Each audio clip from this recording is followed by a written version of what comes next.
know we're shit. Yeah. Thanks for watching the Daily Drift. Some days you have projects that you just can't seem to get done. You end up with a bunch of parts laying all over the place and you just think to yourself, how am I ever going to finish this? But the one thing I want you to always remember is never give up. Because no matter what you do, remember that you can do it. Welcome back, Drifters. So today, guys, we got a little guest. Somebody decided to show up and give us a little bit of help here. It's Saturday. So Saturday and close to finals, so the workload's becoming a little less. So I've been able to make it out.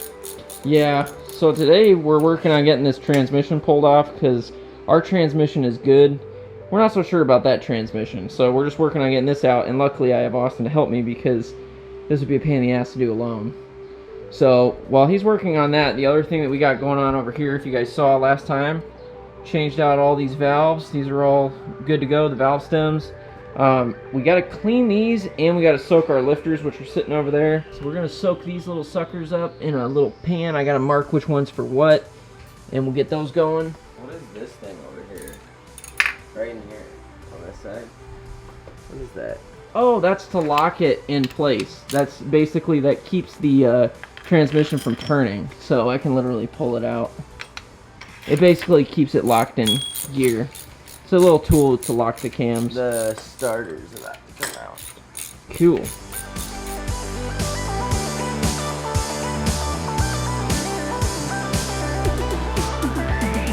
So, guys, basically what's cool is these ARP bolts, for whatever reason, they managed to hold up because originally we stripped them, and these bolts aren't even made for this car. We just kind of had them laying around and popped them on. They held up just fine, so that's cool. But we stripped this sucker, and now we got to try to basically tap it out. So Yeah. the teeth are really chewed up on it. That guy's really messed up. It's seen better days. So we're going to do the speed out. It says we can do it in under 10 minutes. So we'll see what happens. Although I think that hole might be too big. That's what she said. Or he said. I don't know if that's enough, but we'll try it. Well, we'll see. Okay, so it's on there, so now I can use a socket. Well, Oh no, there's a tin around here somewhere. it's not a 10, it's smaller. Dude, this thing is like Our drawers are nice and organized. We found the solution. Big Bertha to the rescue. We'll see if it works. I don't know. Nope, that stripped it. Well, You gotta get tighter on there. wasn't tight enough. There you go. Hey. There it is. And that is how you do that. Getting these strip bolts out, that was pretty quick actually. That was less than 5. Yeah, it's not bad. So if you don't know, speed it out. Seems to work. I've used it now for like 3 bolts on this car. And just get a big ass fucking wrench. Or, you know, don't strip them from the get-go. You know, that's always an option too. Just saying. That should be option 1. You would think. But not for us. He's putting the dilly-dally in the, yeah, whatever the hell that is. Clutch alignment tool, that's the word I was looking for. You gotta. Might be a little difficult. We should have put it in before we pulled these bolts, but hey, we're a little rusty, okay? It's been a little bit. Might need a hammer. A little tap will do you. There it goes. So, what's this saying? When in doubt, hammer it out. That should No. hold her in there.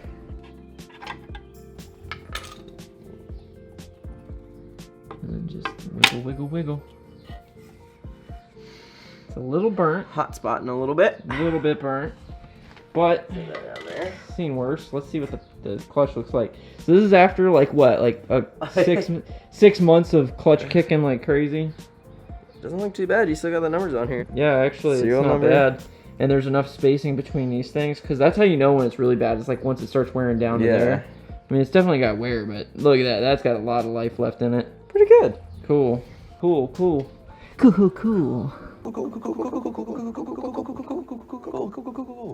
This all looks decent for the most part. I mean, that was already kind of when we had it Our before. pilot bearing's moving. Oh, Oh, it's a pilot bearing. Good thing it came out easy. Damn. Pilot bearings moving. Oh, What's a pallet bearing? Yeah, All right. that's what's up. So I'm gonna take this flywheel off, and normally I always end up dropping these things on my hands. If you remember from way back when I was working on the RX-7, I crushed my hand really bad doing this. So if you're doing it, be very careful.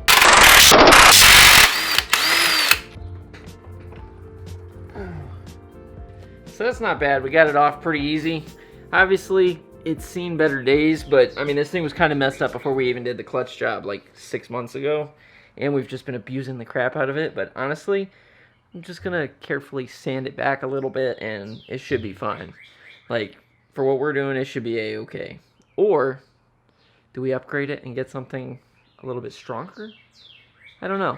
I'm kind of sick of waiting to get this done, so I kind of just want to get it together. So we might just put this thing back on. We'll see. So guys, I know I'm kind of like all over the place today. I'm just trying to get a lot of stuff done at a time, and it's kind of tricky. We got a lot of things left to do. I'm thinking what we're going to do mainly is like the oil pan, get the oil pickup put on, you know, maybe get a few other little things tidied up, and then just kind of come with a plan, a game plan for how we're going to get this thing back together and in the car. Because it's getting down to the wire. We're getting close. I just need to get a couple more little things done. I got to get the lifter soaking and all that good jazz. So, yeah. Anyway, I'm rambling. I tend to do that. But, all right, I'm off. I'll be back. See you now. Okay, welcome back to the future. Is that where they came up with the name for that movie? Anyway, we're back. So I went to the gym, and I have a question for all of my fellow gym bros, brodettes, or dudettes, or whatever you want to be called. Whatever you self-identify as these days, as they say. What is the trick to talking to girls in the gym? Hitting on a girl in the gym is like hitting on a girl anywhere that isn't a bar. It's near impossible. Give the chick a bunch of unwanted advice. Yo, you need some advice? Yeah, let me give you some anyway. They especially love this when they have their headphones in. They take the headphones out to hear you at the tail end of your advice. Get that ass real tight. Okay, now what I mean is not just like talking to them, but I mean like, how can you tell if they're genuinely interested? I've had several times where I'm in the gym, and there will be like one or two girls that I'm like, okay, she's cute, I'd like to talk to that one, but I don't want to be like the creepy guy. You know, because I'm a nice dude. But I always end up feeling like if I go and talk to them, are they going to be pissed off? Because I know like if I was working out, I'd be like, I don't really want to be bothered. But then again, if it was a cute girl, I'd make time. But that like never happens. So I'm telling you right now, I'm the kind of guy that like, there could be like air traffic controllers and like huge signs lit up everywhere being like, hey, I'm interested, and a big arrow pointing right to their head, and I'd be like, is she looking at the guy behind me? Or she can't be looking at me, because it's got to be like the guy back here, right? Even though she's been giving me some pretty strong signals. So, do you have any thoughts on what you might want to do tonight? Oh, I don't know. Yeah, so that's something I got to work on outside of here. But anyway, we're back in the garage. So we've got everything set up. I'm just doing some cleaning. I'm just getting stuff reorganized. The lifters are soaking. Tonight what I want to do is I'm either going to put the oil pan on or the cylinder head. I don't know. There's a lot of random stuff going on. So this video is probably all over the place. It's kind of how I feel today. But it's okay because we have days like these. It was nice having Austin here for once. You know, he's been real busy with our OTC and hasn't really been able to help too much. So it's kind of nice when he does get a chance to do it because it kind of reminds me of old times. You know, and it's just going to be interesting because, you know, he's going to be leaving in about a year, and it'll be just me. So I don't know exactly how that's going to work. It's going to be different, but, you know, we'll cross that bridge when we get to it. But for today, let's get the cylinder head on or oil pan or something. I'm going to do something. Today's just a random day of doing stuff. So let's do it. So I found something kind of troubling. That line there is not supposed to be there. It's like a scratch. It's in the journal for the camshaft, so that's not very good. And I checked, and it's also on the opposite side on the cap as well. So yeah, that's not exactly ideal, but I don't know. I don't know if that's really a problem. I rubbed my fingernail on it, and it does kind of get caught a little bit. And I don't know where that scratch came from. The only thing I can think is maybe from all the times that we were banging limiter and...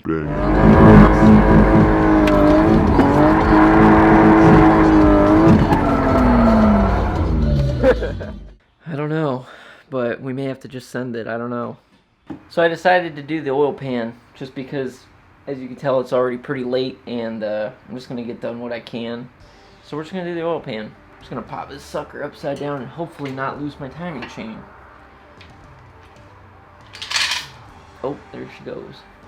So I wasn't exactly thinking, and I need to do the rear main seal in order to do the oil pan. So we're going to attempt to do it on the engine stand. It's kind of hard because not a lot of space, but we'll see if we can do it. I'm going to give it my best shot. It's going to take a 13 mil and a 10, so let's try it out.